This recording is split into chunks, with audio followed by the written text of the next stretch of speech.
In a world overrun with the fake, delusional, and disingenuous, he stands as a beacon of truth. He is Abuki Cabal.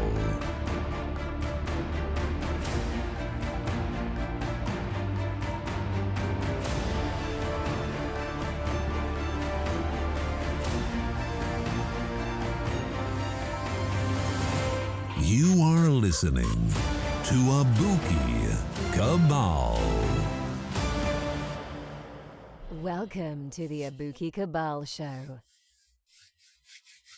What's going on, everybody? Tonight I want to talk about this the situation that's going on with Snoop Dogg. And by now, it probably looks like so many other situations that we have seen in the past. If you don't know what's going on with this is a few days old. Snoop Dogg is being sued for sexual assault by one of his former backup dancers. This happens, this report, came out pretty much on the same day that we heard that Snoop Dogg had purchased the record company that he started out for, which should have been a good news situation. Should have been a cause of celebration. Him purchasing Death Row, but pretty much simultaneously, as this announcement was made, you have a young lady who comes out who basically hits him with a Me Too charge. And it seems like, this happens every single time. And on the same day, we found out that Governor Cuomo, basically all the charges were dropped against him because they didn't have enough evidence to basically support what the ladies were saying about him. All these multiple complaints. Now, watch, you're going to see within the next few days, there are going to be other girls who are going to come forward out of the blue, and you're going to have a situation where people are making claims against him that he pretty much can't defend himself against, And what kind of society, are we? This goes against our very, very foundations of justice in this country. Innocence until proven guilty. And we're no longer in a situation where that is relevant. I'm going to touch on a few things here to try to give this story some semblance of grounding. And the first thing that I want to look into is, the perception of guilt. And I think what we keep hearing that we should believe all women when they make these claims. And we see that certain protocols are not adhered to when these issues are reported to the press. Like certain things should be kept, from the public in order to find out what actually happened. But what we're seeing is we have this, the reports are being thrown out into the press, and then shortly after that, another woman, comes up, and then another woman comes up, and another, and then the presumption is that this person is guilty based on the number of complaints against this person, but that's not the way the law is supposed to work.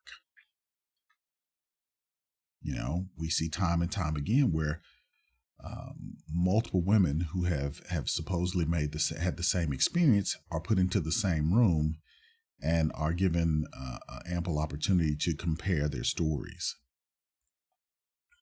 And then they're called later on as in the Cosby situation, these ladies are called in later on as witnesses to past events that are supposed to show that there is a pattern of a certain behavior exhibited by these men. And it's only being done with men who have money, men who have power in this society, men who are deemed as the problem, patriarchal predators.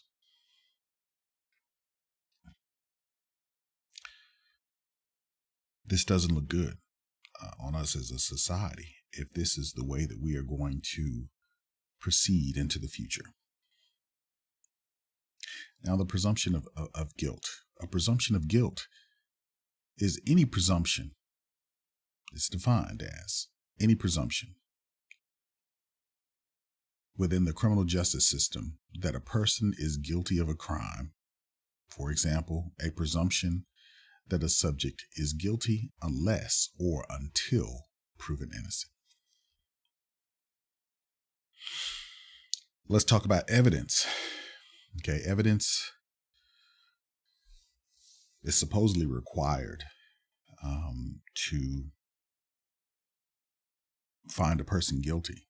But we found that, again, time after time, just the weight of a person's story is enough to find a person guilty. My fear is that this is going to be, as we say on the street level, the new lick. This is going to be the new come up. Any person can say that they have been assaulted, abused, touched, propositioned, and it will be taken as a crime, whereas in the past it has been looked upon as a proposition. If I ask you on a date, am I assaulting you? Am I truly imposing upon your person so that it is something that you will never be the same from?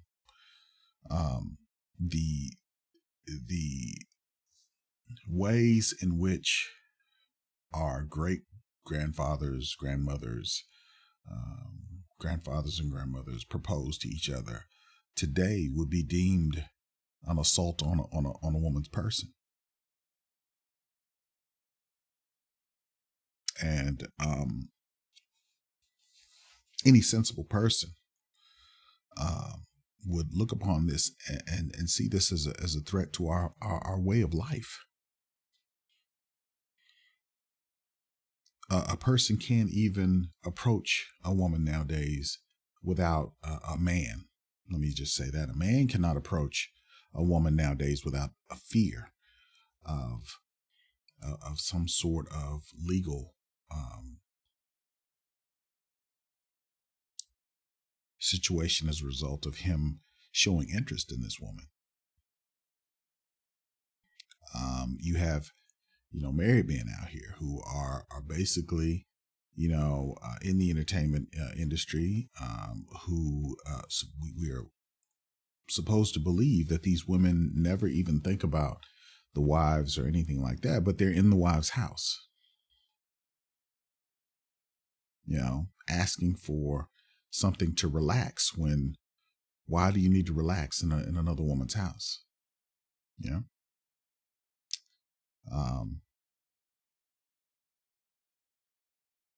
You have Cuomo, who is he's a single guy. He's asking, women on dates. He's telling women that they're interested in him. He's asking permission to kiss women. but yet he's supposed to resign from office because he's interested in women. And now we're seeing the president basically proposing that people who have been discriminated against based off of their homosexuality are getting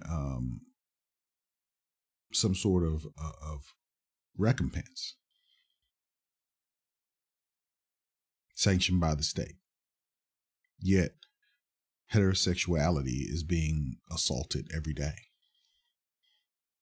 to the tune of men in high percentages not even feeling comfortable even being in any sort of any interaction with a woman, whether it be work, romantically. It is a situation that brings about undue stress now, something that should be natural.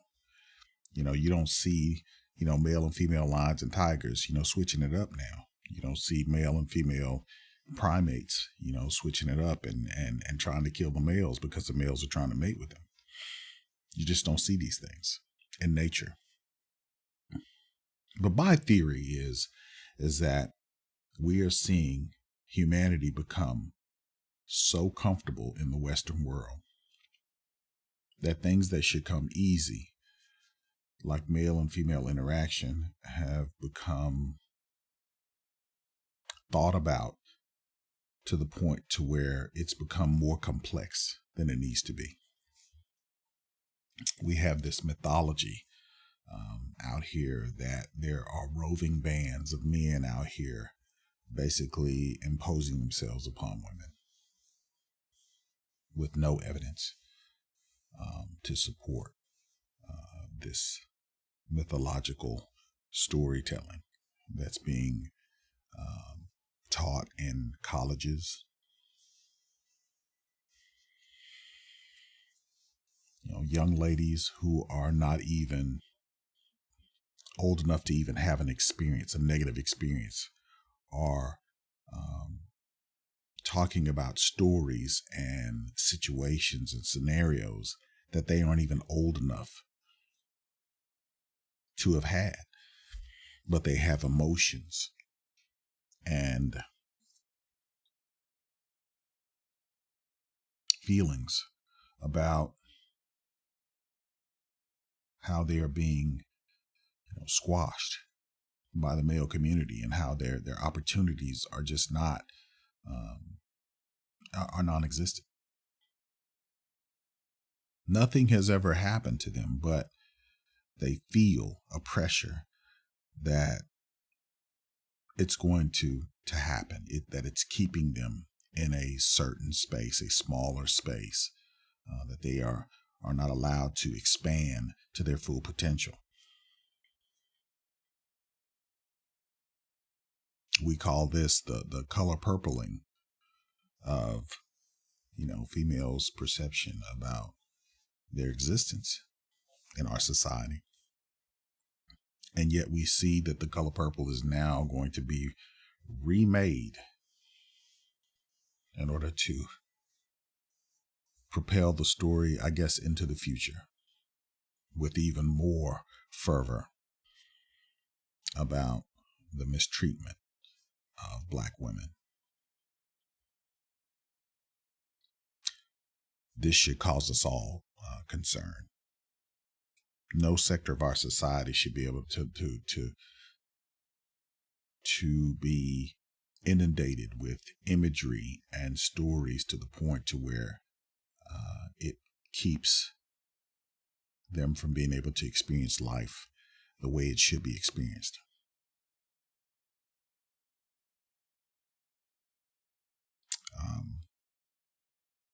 Sometimes, and I spoke with my wife about a situation where she she changed something about herself but she was just so unsure about, how it would look, it was her hair. Okay. So she was so unsure about this change in her hair that she just became very emotional about it. you know. And I told her, I said, you know what, you have to embrace change and look at change through the eyes that you had as a child. You know, when we looked at things when we were children, we were excited about change. We were excited about, going fishing, going to a new place, little girls, going somewhere with their mom or with their dad. There was no feeling of not being protected, no feeling of the world being, too heavy or too dangerous. I was always taught when I came up that we were to keep, kids in kids' places so that they could experience the world through the eyes of the innocent. And I think that we have, not we, I think that the feminist movement has robbed so many women of their ability to be able to experience the world through the eyes of the innocent. Okay, but I'm ranting. I'm going to get back to some of these legal terms that I think that need to be addressed for the public. And I think we as Black people, we have a problem with some of these terms. Terms like lack of evidence. Innocent until proven guilty. I'm going to talk about reasonable doubt. When there is not enough evidence to prove the defendant's guilt, reasonable doubt is the highest standard of proof that must be exceeded to secure a guilty verdict in a criminal case in a court of law. Clear and convincing evidence is somewhat less rigorous, as it requires that a judge or a jury be persuaded that the facts of the case are presented by one party represents the truth. Okay? So there is a such thing as a reasonable doubt, but we don't seem to adhere to that in our community. We tend to, as soon as a story hits the press, you hear people say that basically they're guilty. They're guilty. He's guilty because look at the number of women who have said this. It's been all over the TV. It's been all over social media. It's not surprising to me as a logical human being that there might be other people who might want to get in on the payday. None of these people are non-famous people, normal people. These people are above average people, above average earners. Let's talk about what happens if there's no evidence in a case. Evidence can be physical evidence, such as a gun or a knife. Evidence can also come in the form of testimony by witnesses. If the prosecutor is unable to produce evidence at a trial, the state may not be able to prove its case and be forced to dismiss the charges. Okay? So when you say something like believe all women, and they make, they make claims that certain things happened and there were only two people in the room. How do we as a civilized society come to a point to where we can figure out what happened in that room without presuming the guilt of either of the parties? An investigation must be done, but a lot of times in these days, we end up falling back on the court of public opinion. And that's dangerous. The court of public opinion is a dangerous thing to rely on, because essentially it's mob rule. It's the same thing that we as Black people were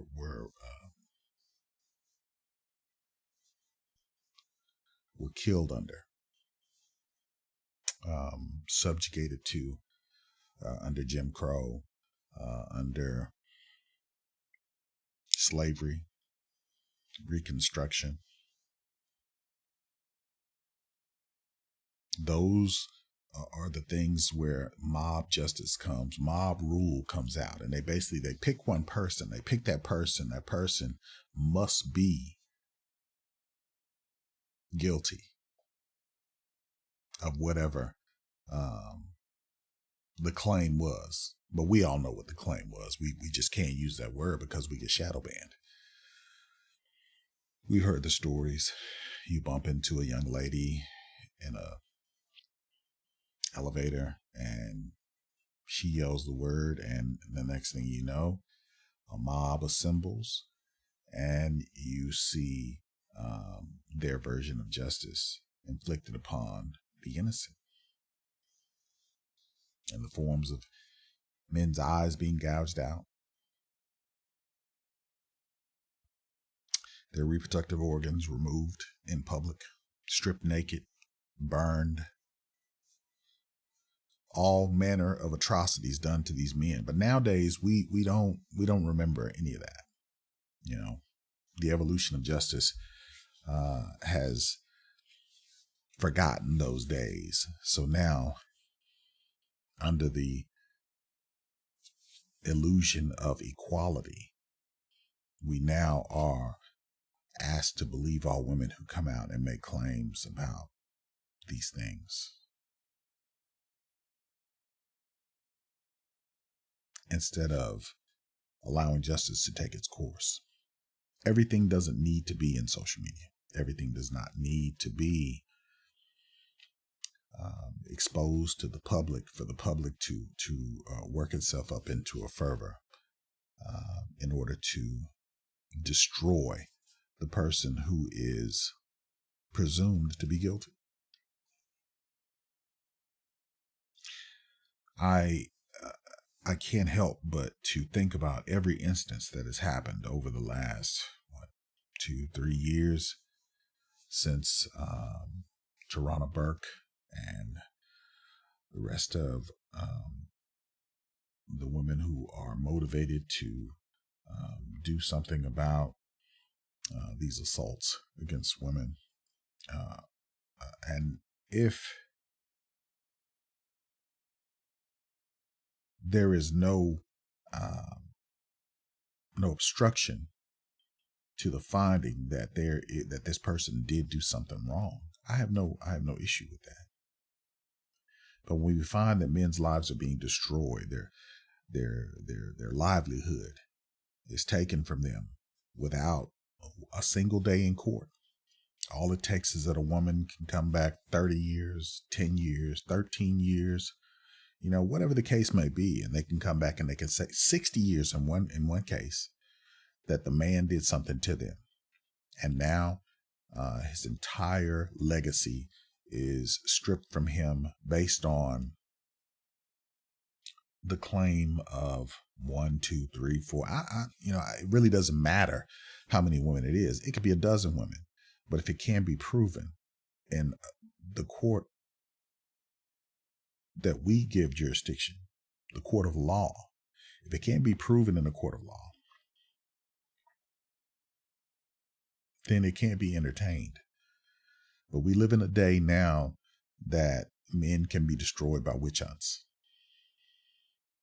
We got away from the days where women were destroyed by witch hunts. Now we're moving to the days where men can be destroyed by witch hunts. These are dangerous times. How will we adapt? How will we proceed into the future? Will we do it as civilized human beings, or will we do it as if we are people who are primitive intellectually and run by, run by our emotions, unchecked emotions at that? But that's my diatribe on that. I'm going to go ahead and give you a little bit on the extra story that came out about Snoop. Okay, Snoop Dogg sued for sexual assault by a woman who claimed she worked for the rapper. Okay. Jane Doe accuser claims Snoop Dogg, just comes kind of automatically. Jane Doe accuser claims Snoop and his associate Bishop Don Magic Wand forced oral sex on her in 2013. 2013. And she hasn't said anything until now.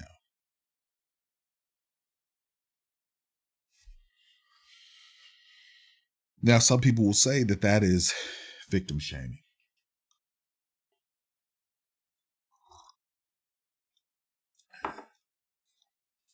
Is it? Is it really victim shaming? If a person is required by law to file a report, an investigation is done, and the person is brought in, he's interviewed in order to find out the truth about the situation. But if you allow too much time to elapse, if a kit isn't obtained in a medical setting, then how is one to ascertain the validity of said young lady's claims? If a kit is obtained, DNA evidence is also obtained. It's done in a environment with an officer present, and there is a chain of custody. Okay? But all of this is foregone because supposedly there's fear. No one will believe a black woman. I had this conversation with my wife, and she tried to express upon me why a woman would not tell her story that a person violated her. And I thought to myself, as a man, if I was violated in any way by someone who was stronger, whatever the case may be, in a sexual way, I know that there will be nothing in existence that would keep me from reporting that or trying to handle that in other ways. But for some reason, a woman is not held to that same standard. She's not held to that standard. And now it's even more a situation where she's not, doesn't have any reason to go and report, because she can report at any time. Some people are even advocating that the statute of limitations be eradicated. So a person could wait until you're 90 years old, and it could be 90 years ago, and they can come in and make a claim against you. And there's no possible way for you to prove that whatever happened, and you can, get this person in civil court, get this person in,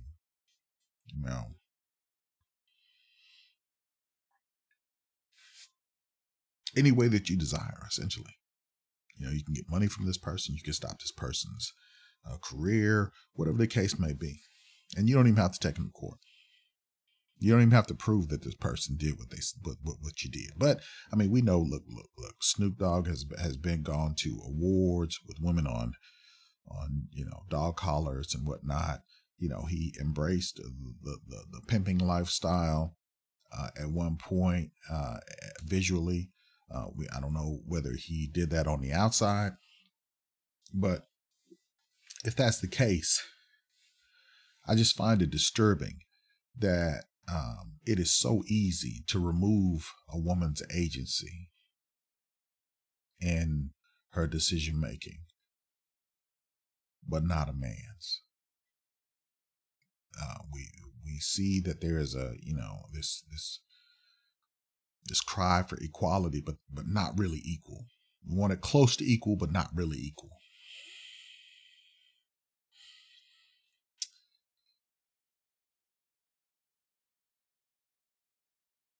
I just had to take a breath because this really is disturbing to me. I'm probably going to have to talk about this break this up into a few more, but I'm going to try to finish this one up. I don't want this to go too long. I'm going to go ahead and I'm going to discuss the end of this article, and I may go into another article on the court of public opinion, and then I'll end it. Hopefully you guys are enjoying the show. I appreciate you guys listening, and please like, share, and subscribe. Oh, man, this is deep. You are listening to Abuki Cabal, the analytical savage. So, a woman who says she regularly worked as an onstage dancer for Snoop Dogg and his associate Bishop Don the Magic Wand is now suing the men with claims they sexually assaulted her nearly a decade ago. The Jane Doe accuser filed her lawsuit in federal court in Los Angeles Wednesday, claiming her alleged assaults by the rapper and his friend happened shortly after she attended a Snoop Dogg concert at Club Heat Ultra Lounge in Anaheim, California on May 29, 2013. According to the lawsuit obtained by the Rolling Stone, the woman alleges she was assaulted in back-to-back attacks after she accepted a ride home from Bishop Don the Magic Wand, whose real name is Donald Campbell, and wound up at his residence against her wishes. She claims Campbell assaulted her at the residence when he removed his penis from his pants and repeatedly shoved it into her mouth. Okay. All right. The unidentified accuser claims Campbell later demanded she accompany him to a recording studio where Snoop was purportedly filming his TV series Snoop Dogg's Double G News Network. She alleges Campbell told her Snoop wanted her there and might make her his weather girl. She complied in hopes of advancing her career, the filing states. Okay, does anybody have an issue with that? Excuse me. Let me take a drink of this. Does anybody take issue with that last statement? This is what I call, and this is just me. Maybe it's not just me, but there's a thing called a hoe card. Okay. And once you pull your hoe card and you use it and you have all the fun that comes with pulling your hoe card, you can't come back later on in 2022 and take your hoe card back after you've enjoyed the whole festivities in order to file a complaint when you used your whole card in the hopes of advancing your career based on the whole festivities that you partook of. You know what I'm saying? So, wow. According to the complaint, the Jane Doe plaintiff felt sick and was using a bathroom at the studio when Snoop Dogg entered the room unexpectedly, shut the door, grabbed her shoulder, and forced his in her mouth. After a few minutes, defendant Snoop Dogg withdrew his from plaintiff's mouth, visibly unsatisfied with the plaintiff's reluctance and disgust of being forced to engage in oral sex. The complaint alleges the rapper then allegedly proceeds to, I don't know if I'm going to get thrown in YouTube jail for this. Hopefully not. YouTube, please forgive me. Proceeds to masturbate and ejaculate on the plaintiff's upper chest and lower neck.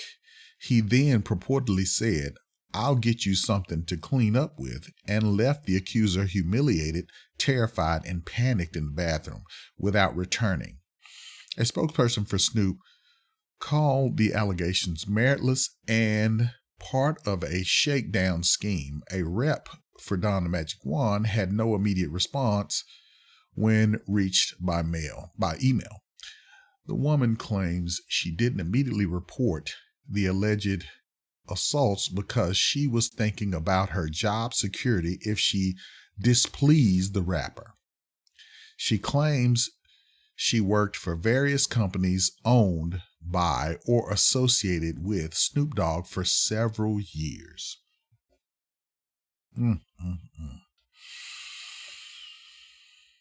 Can't you go get another job? I mean, if something is so terribly destructive to your psyche and to your person, can't you go get another job? Why is it that women feel like they can't go get another job other than 304 activities? They will stay in 304 activities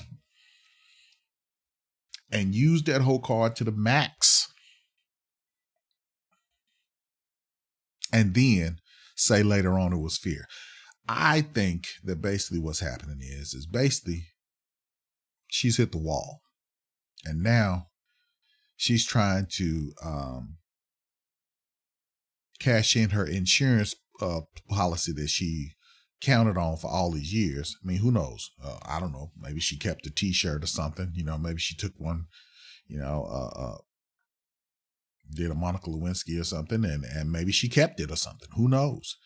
But if she didn't, or if it even happened in the first place, why would you not go with all of them, that DNA evidence all over the place? Why would you not go and report that? Why would you not go and say, well, this, and then, okay, let me back up because I'm getting too fast.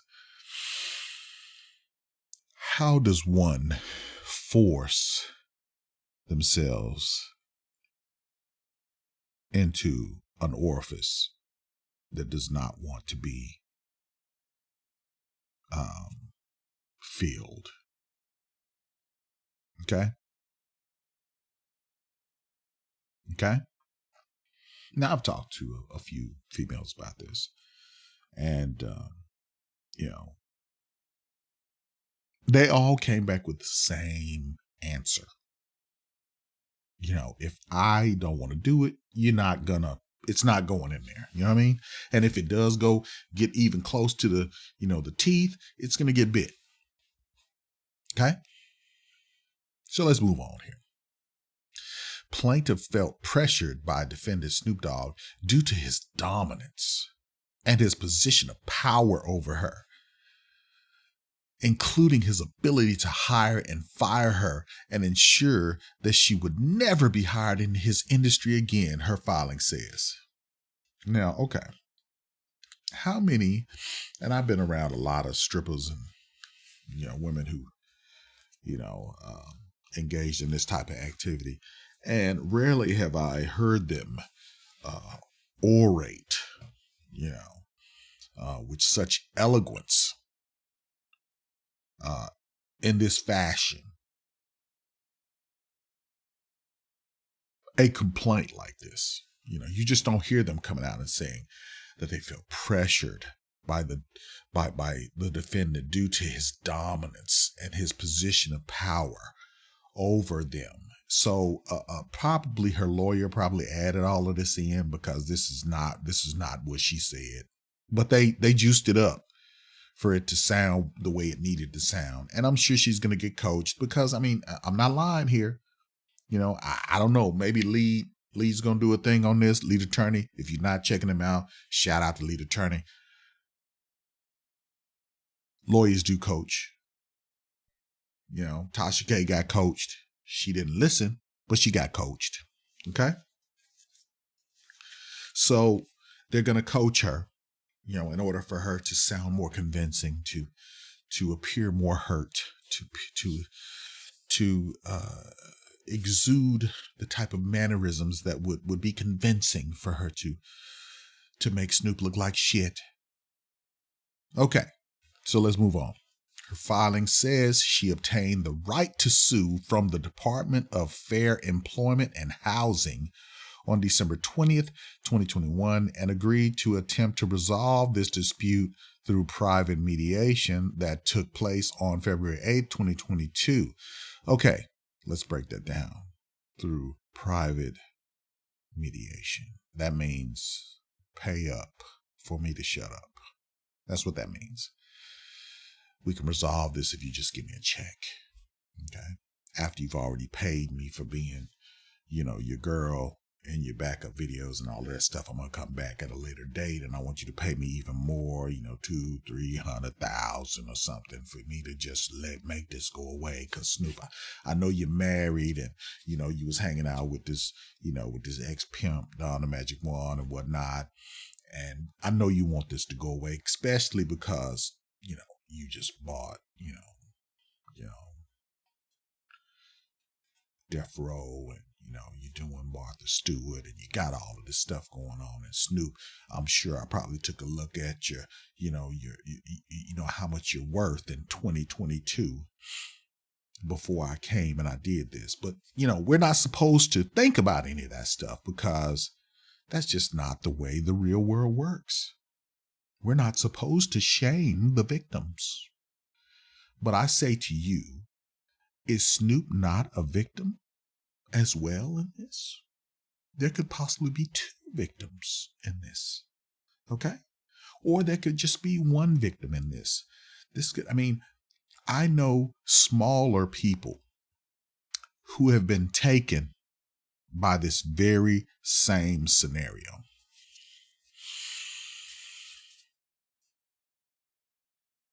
I have heard stories from women who have said that they have run this same game on several people in several different states. Okay?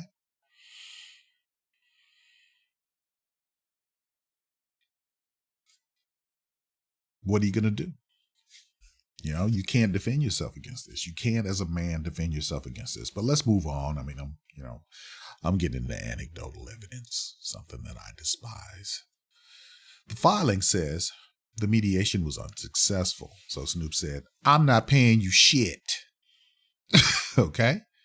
And that, immediately after the mediation ended, Snoop Dogg posted an image on Instagram that read, "Gold digger," alongside emojis of judge and a police officer. The complaint filed by lawyer Matt Finkelberg with Derek Smith Law Group describes Snoop Dogg's Instagram post as obviously threatening against Jane Doe, plaintiff. How is that a threat?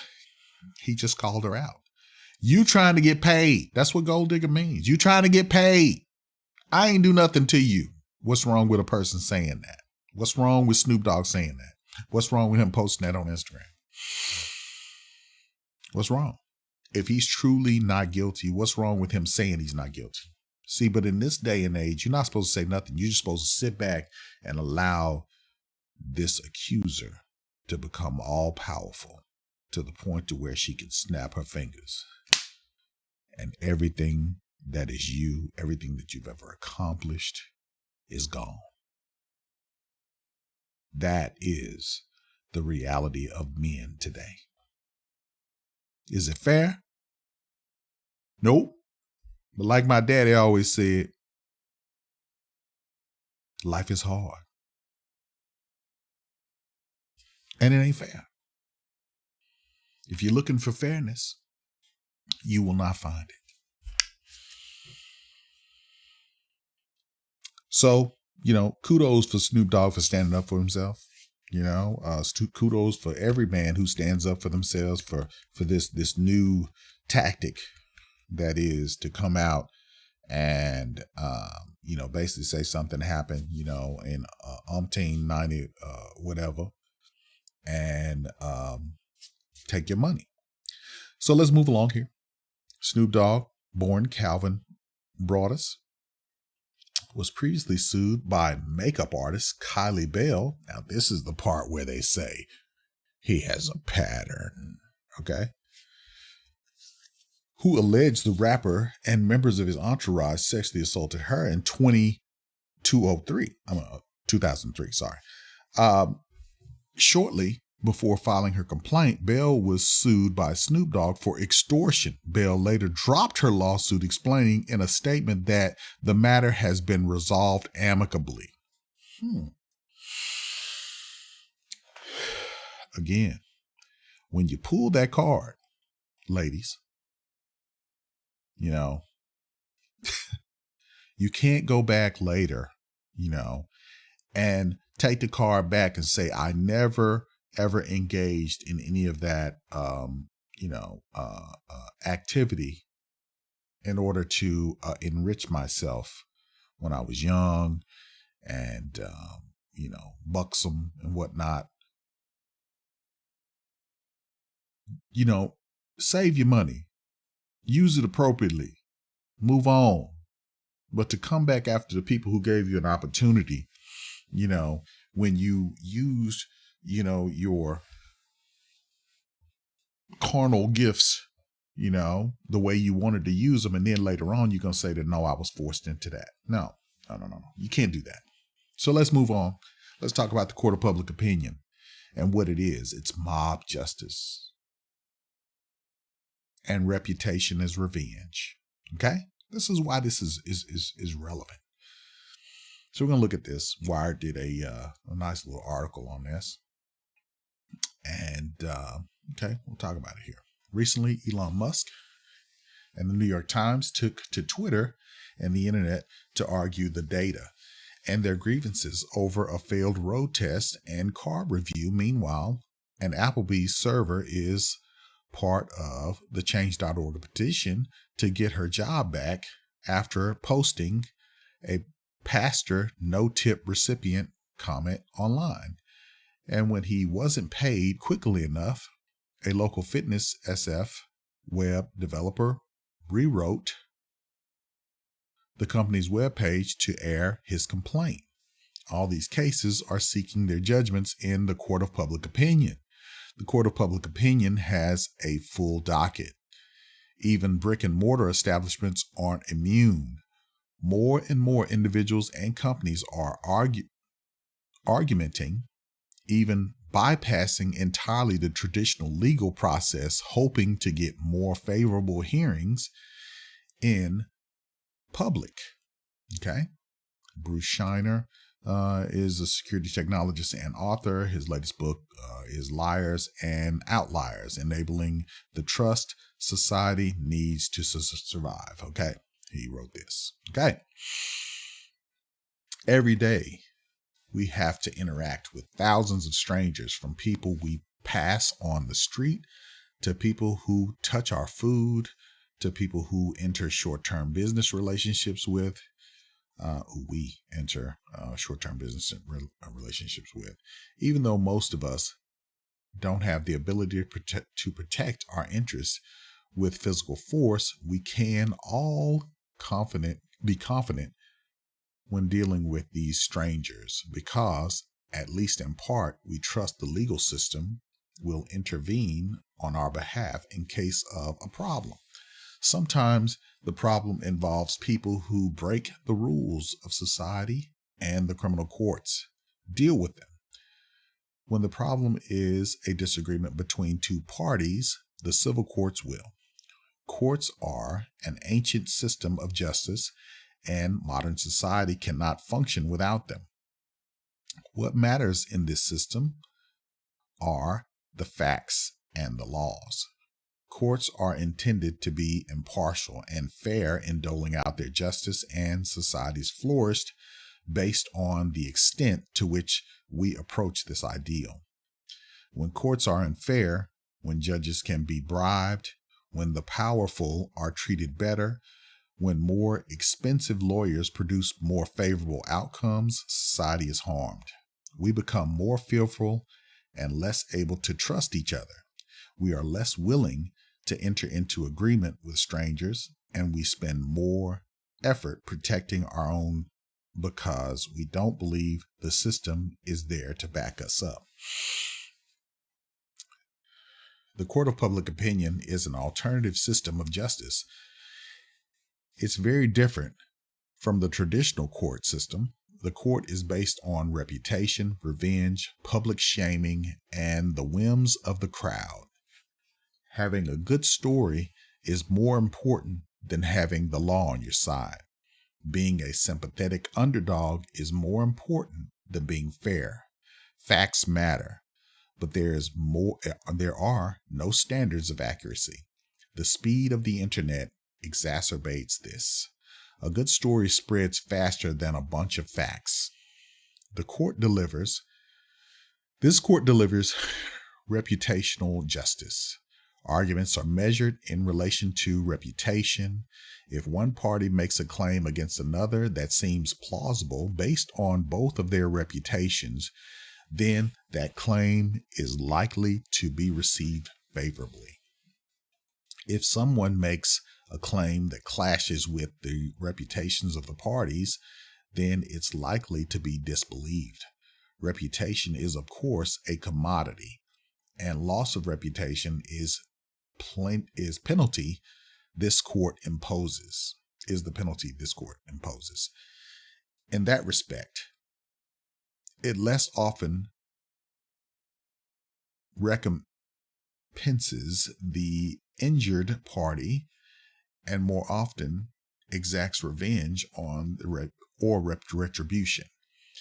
And while those losses may be brutal, the effects are usually short-lived. Reputation is, of course, a commodity, and loss of reputation is the penalty this court imposes. The court of public opinion has significant limitations. It works better for revenge and justice than for dispute resolution.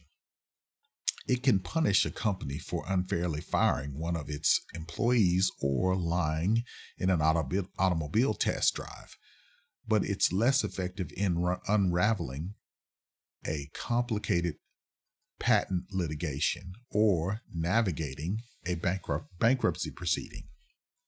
In many ways, this is a return to a medieval notion of fama, or reputation. In other ways, it's like mob justice, sometimes benign and beneficial, sometimes terrible. Think the French Revolution. Trial by public opinion isn't new. Remember Rodney King and O.J. Simpson? The mass media has enabled this system for centuries, but the internet and social media in particular has changed how it's being used. Now it's being used more deliberately, more often, and more powerful entities as a redress mechanism. Perhaps because it's perceived to be more efficient, or perhaps because one of the parties feels they can get a more favorable hearing in this new court. But it's being used instead of lawsuits, instead of a sideshow to actual legal proceedings. It is turning into an alternative system of dispute resolution and justice. Part of this trend is because the internet makes taking a case in front of a court of public opinion so much easier. It used to be that the injured party had to convince a traditional media outlet to make his case public.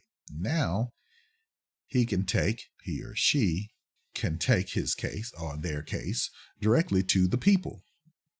And while it's still a surprise when some cases go viral while others languish in obscurity, it's simply more effective to present your case on Facebook or Twitter instead of a sideshow to actual legal proceedings. The court of public opinion is turning into an alternative system of dispute resolution and justice.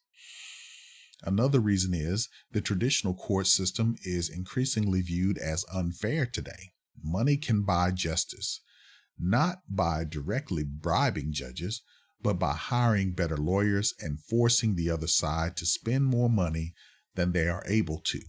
We know the courts treat the rich and the poor differently, that corporations can get away with crimes individuals cannot, and that the powerful can lobby to get the specific laws and regulations they want, irrespective of any notions of fairness.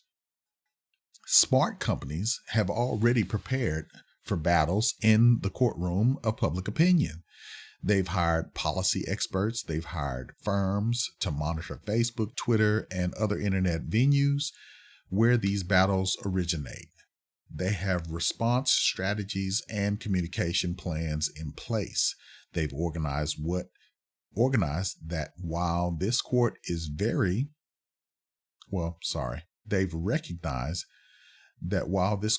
very different from the traditional legal system, money and power does count, and that there are ways to tip the outcome in their favor.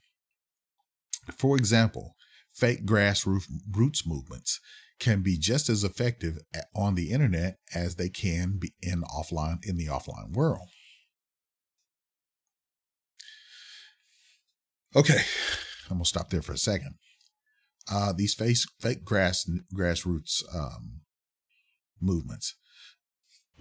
We talk about this, all the time, about how the algorithm is pretty much a grassroots movement, or it can give the illusion of a grassroots movement. It can create a fervor where there is none. It can create a swell in public interest where there shouldn't be one. Artificially, it can create that. Okay, and this is a concern that most people have who are knowledgeable enough to see this, and that's why magazines like Wired cover things like this and have basically made statements to that effect. But let's finish this up. It's time we recognize the court of public opinion for what it is: an alternative crowd-enabled system of justice. We need to start discussing its merits and flaws. We need to understand when it results in justice and how it can be manipulated by the powerful.